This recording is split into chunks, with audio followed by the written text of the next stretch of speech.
Lorsqu'il accède au pouvoir en 1999, Abdelaziz Bouteflika fait renaître l'espoir au sein de la population algérienne. Le pays est alors éprouvé par près d'une décennie de guerre civile.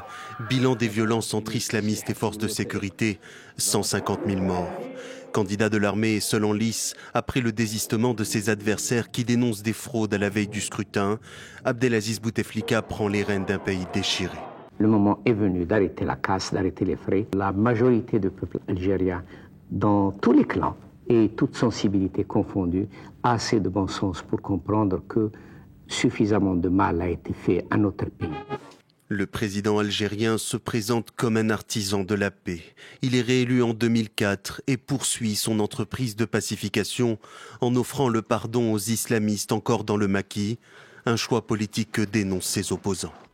Cette image de garant de la stabilité, Abdelaziz Bouteflika la cultive auprès de ses homologues étrangers.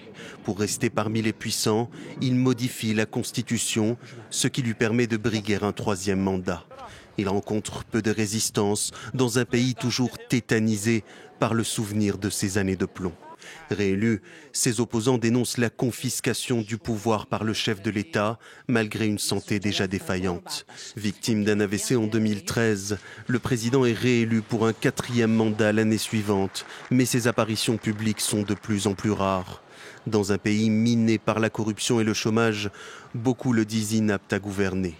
Le 10 février 2019, il confirme sa candidature et brigue un 5e mandat. La goutte de trop pour les manifestants algériens qui descendent par dizaines de milliers dans la rue. La première fois depuis une vingtaine d'années qu'une mobilisation prend une telle ampleur en Algérie.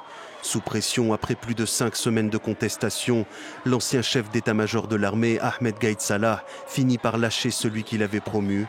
Abdelaziz Bouteflika est contraint de démissionner.